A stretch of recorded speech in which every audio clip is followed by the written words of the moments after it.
Welcome to the first 2026 version of the BIPAC Monday Brew.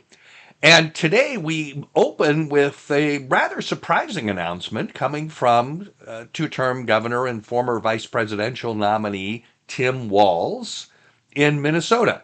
And Governor Walz has all of a sudden now dropped out of running for a third term. He had previously announced that he would run again, but now he won't. Obviously, the Minnesota public assistance fraud scandal has destroyed his internal numbers from a polling perspective and makes it very difficult for him, apparently, in his opinion, to win re-election. So therefore, Walz is out. And perhaps the more interesting part of this story is that Senator Amy Klobuchar is expected to announce for governor. Now, this would be interesting from the standpoint that it would be yet one more senator, she would be the fourth, that would run for governor in this election. Tommy Tuberville in Alabama is seeking the open seat. He's the only one of this group that's actually risking his Senate seat to run for the Senate. And then we have Senator Marsha Blackburn in Tennessee and Senator Michael Bennet from Colorado. If Klobuchar does in fact announce for governor, that would make all four of them running for governor. And the three of the four, then Blackburn in Tennessee, Bennett in Colorado, and Klobuchar in Minnesota, and all three are favored to win the governorship. And if each does, they would each then appoint their successor to the Senate, at which point whoever is appointed would have to run for election in the 2028 cycle. So a lot happening there right as we begin the new year. And again, a bit of a surprise with Governor Tim Walz. He's exiting the stage. Amy Klobuchar, the long-term U.S. Senator from Minnesota, expected to step in. And frankly, she should have probably a pretty easy run for governor there. And that would then create the open Senate seat of which she would fill as an appointment.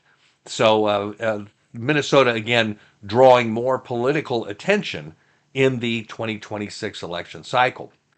Now, let's go ahead and turn to a story that the holidays sort of eclipsed, and that is Senator Cynthia Lummis from Wyoming announcing that she will not seek re-election, just simply saying at 71 years old that she would just simply not have the energy to keep up the pace that she is currently exerting here in the Senate for another full 6-year term. Immediately, Congresswoman Harriet Hageman announced that she would run for the Senate.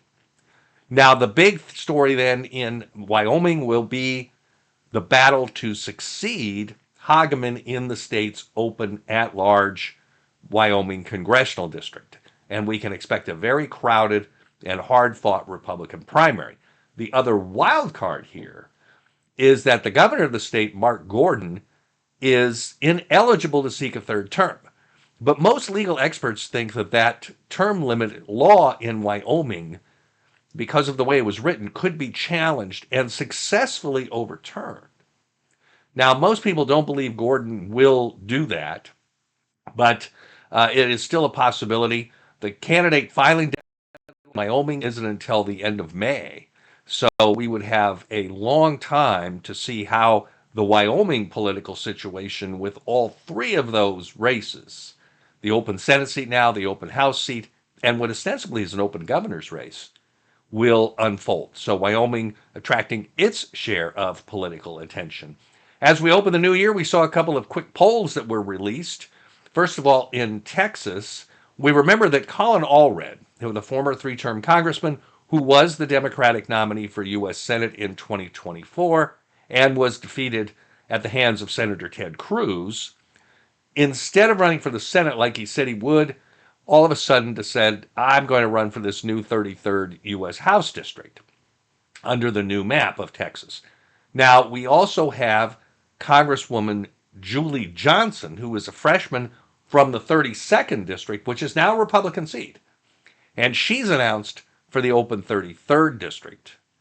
And this sets up a Democratic primary, major Democratic primary between Congresswoman Johnson and former Congressman Allred.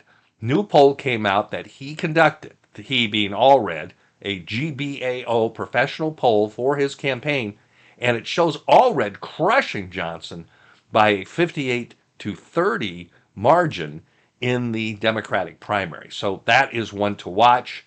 A big lead starting for Colin Allred, not only in polling, but he has almost $2 million in his campaign account, reportedly, from what was going to be the Senate race that he can use in the House contest. So Colin Allred looks like he's off to a real good start to return to the House in what will be a safe Democratic seat. The other poll comes from New Hampshire. The New Hampshire Journal just released a poll testing the U.S. Senate contest.